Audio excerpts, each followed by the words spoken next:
Chapter 15. I discover some more facts. The next day, I was walking home from work. Of course, I was asking myself if I should go to meet my doppelganger, János Szabó, for the third time on the 18th of January. As I went along a street, I saw some men putting up a new sign on an old shop.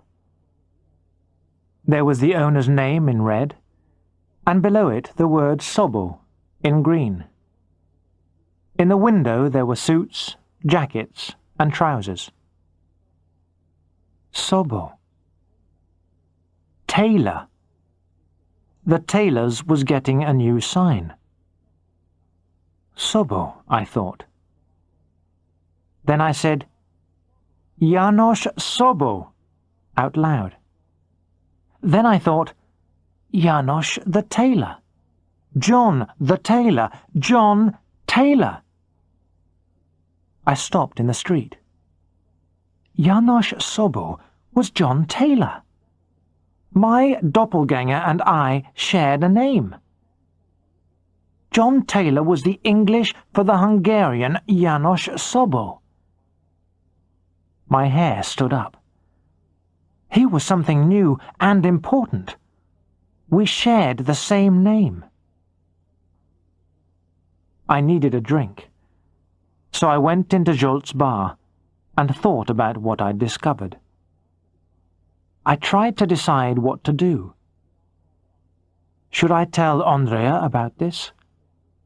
Perhaps it would help her to believe me. I didn't know. I remembered the man in my new dream last night, in the destroyed cellar, looking for something. I decided to go and see Mrs. Fisher again.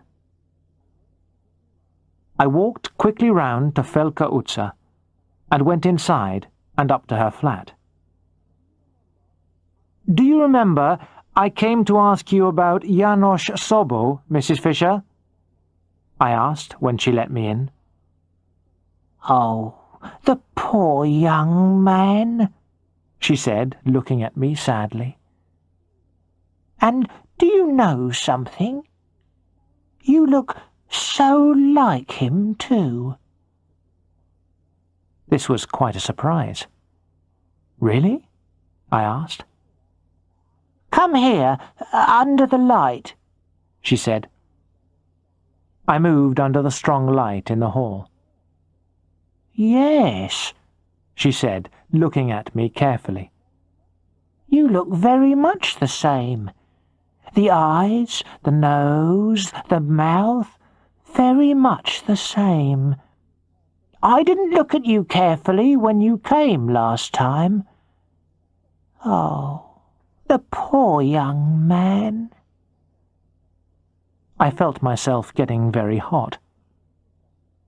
"Mrs. Fisher, I came to ask you something different," I said. Then I went on very slowly, because I was so afraid of her possible answer. "Can you remember the names of the wife and daughter who were killed in the cellar?" "Well, I know the wife was called Andrea," she started, and I felt my face go white. "But as for the little girl, let's think." I waited for a moment. She didn't seem able to remember.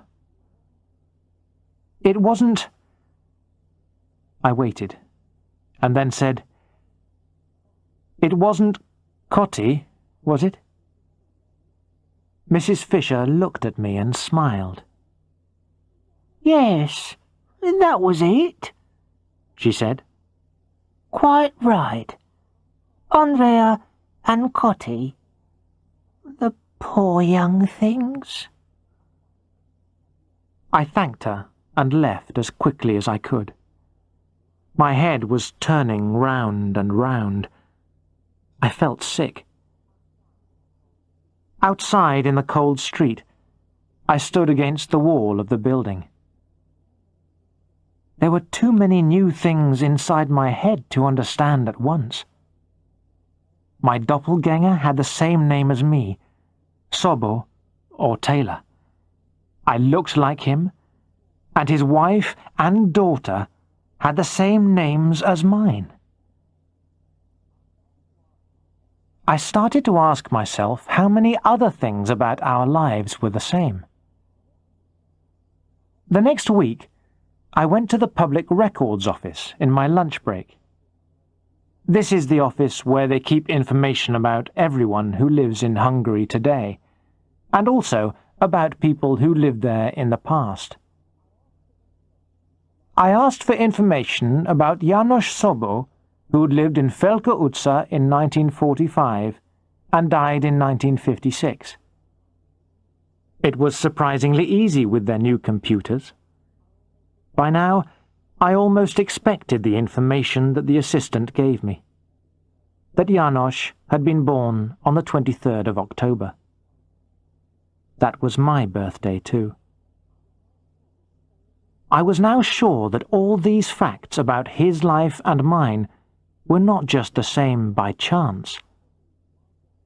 I believed my doppelganger was trying to tell me something important, but I didn't know what. I wanted to talk about it with Andrea, but that still seemed impossible. First of all, she wouldn't listen to me, and then, even if she did listen, I didn't think she would understand. Or she wouldn't want to understand because she was too worried by the story. I decided to wait and see if I could meet my doppelganger again, on the 18th of January.